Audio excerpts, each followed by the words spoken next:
ಆತ್ಮೀಯರೇ ನಮಸ್ತೆ. ನಾವು ಪ್ರತಿನಿತ್ಯ ಪೂಜೆ ಪುನಸ್ಕಾರಗಳನ್ನು ಏಕೆ ಮಾಡುತ್ತೇವೆ? ಈ ಒಂದು ಪ್ರಶ್ನೆಯನ್ನು ನಮಗೆ ಯಾರಾದರೂ ಕೇಳಿದರೆ ನಮ್ಮ ಉತ್ತರ ಏನಿರಬಹುದು? ಉತ್ತರಿಸುವುದಕ್ಕೆ ಮುಂಚೆ ಮಹಾಭಾರತದ ಈ ಒಂದು ಪುಟ್ಟ ಘಟನೆಯನ್ನು ನೋಡೋಣ.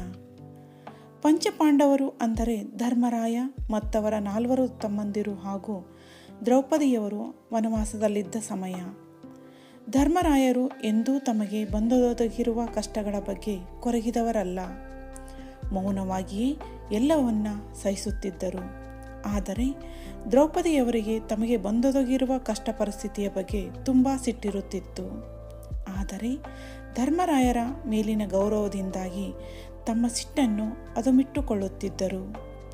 ಧರ್ಮರಾಯರು ವನವಾಸದಲ್ಲೂ ತಾವು ಮಾಡುತ್ತಿದ್ದ ಪೂಜೆ ಪುನಸ್ಕಾರಗಳನ್ನು ಬಿಡುತ್ತಿರಲಿಲ್ಲ. ತ್ರಿಕಾಲ ಸಂಧ್ಯಾ ಆಚರಿಸುತ್ತಿದ್ದರು. ಸಮಯ ಸಿಕ್ಕಾಗಲೆಲ್ಲ ಧ್ಯಾನಮಗ್ನರಾಗಿರುತ್ತಿದ್ದರು. ಧ್ಯಾನದಿಂದ ಎದ್ದು ಬಂದಾಗ ಪ್ರಸನ್ನರಾಗುತ್ತಿದ್ದರು.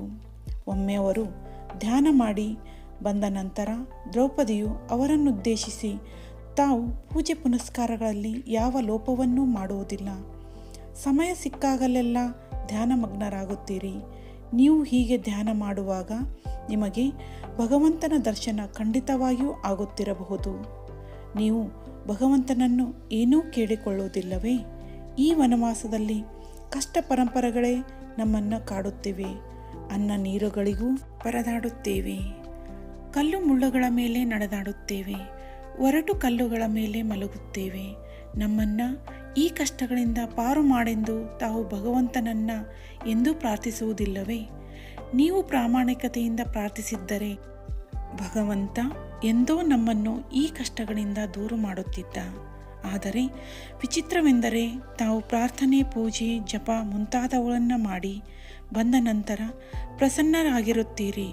ನಿಮ್ಮನ್ನು ನೋಡಿದವರಿಗೆ ಭಗವಂತ ನಿಮಗೇನೋ ವರವನ್ನು ಕರುಣಿಸಿ ಹೋಗಿದ್ದಾನೆ ಎನ್ನಿಸಬೇಕು. ಅಂತಹ ಮುಖಭಾವ ನಿಮ್ಮದಾಗಿರುತ್ತದೆ. ನಿಜ ಹೇಳಿಬಿಡಿ, ನೀವು ಭಗವಂತನ ಮುಂದೆ ಯಾವ ಪ್ರಾರ್ಥನೆಗಳನ್ನು ಮಂಡಿಸುತ್ತೀರಿ ಎಂದು ಕೇಳಿದರು.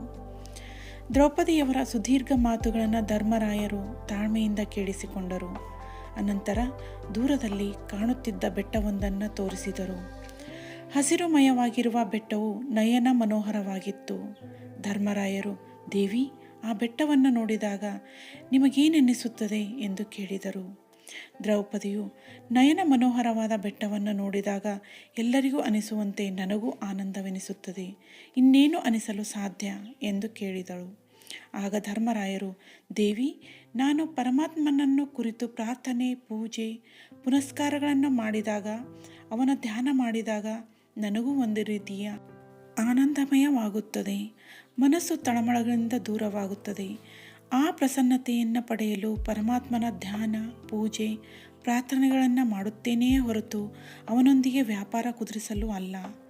ನಾನು ಇಷ್ಟು ಪೂಜೆ ಮಾಡಿದ್ದೇನೆ, ಅಷ್ಟು ಧ್ಯಾನ ಮಾಡಿದ್ದೇನೆ, ಇಷ್ಟು ದೀಪಗಳನ್ನು ಹಚ್ಚಿದ್ದೇನೆ, ಇಷ್ಟು ಕೊಡಗಳ ನೀರಿನಿಂದ ನಿನ್ನ ಅಭಿಷೇಕ ಮಾಡಿದ್ದೇನೆ, ಅದಕ್ಕೆ ಬದಲಾಗಿ ನಮಗೆ ಅಷ್ಟು ವರಗಳನ್ನು ಕೊಡು, ನಮ್ಮ ಕಷ್ಟಗಳನ್ನು ದೂರ ಮಾಡು, ಅಥವಾ ಇನ್ನೇನು ಕೊಡು ಎಂದು ಕೇಳಿಕೊಂಡರೆ ಅದು ಲೇವಾದೇವಿಗಾರರ ಬಳಿ ಹೋಗಿ ಚಂಬನ್ನು ಅಡವಿಟ್ಟು ಬಿಂದಿಗೆಯನ್ನು ಬೇಡುವಂತಹ ಚೌಕಾಸಿ ವ್ಯಾಪಾರವಾಗುತ್ತದೆ. ನಾನು ಮಾಡುವ ಪೂಜೆ, ಪ್ರಾರ್ಥನೆ, ಧ್ಯಾನಗಳೆಲ್ಲ ಪ್ರಸನ್ನತೆಯನ್ನು, ಮನಃಶಾಂತಿಯನ್ನು ಪಡೆಯಲು ಹೊರತು ಪರಮಾತ್ಮನೊಂದಿಗೆ ವ್ಯಾಪಾರ ಮಾಡಿ ಏನನ್ನೂ ಪಡೆಯಲು ಅಲ್ಲ. ಯೋಚಿಸಿ ನೋಡಿ, ನಾನು ಮಾಡುವುದು ಸರಿ ಎಂದು ನಿಮಗನ್ನಿಸುವುದಿಲ್ಲವೇ ಎಂದು ಕೇಳಿದಾಕ್ಷಣ ದ್ರೌಪದಿಯು ಅವರ ಮಾತನ್ನು ಒಪ್ಪಿಕೊಂಡರು. ದ್ವಾಪರ ಯುಗದ ಧರ್ಮರಾಯನ ಮಾತುಗಳನ್ನು ಬಿಡಿ, ಕಲಿಯುಗದಲ್ಲಿರುವ ನಾವು ಸಹ ಪೂಜೆ, ಪ್ರಾರ್ಥನೆ, ಧ್ಯಾನಗಳನ್ನು ಮಾಡುತ್ತೇವೆ. ಅವನ್ನು ಏಕೆ ಮಾಡುತ್ತೇವೆ ಎಂಬ ಪ್ರಶ್ನೆಗೆ ನಮ್ಮ ಉತ್ತರ ಏನು? ಇದಕ್ಕೆ ತಾವು ಉತ್ತರಿಸುವಿರಾ?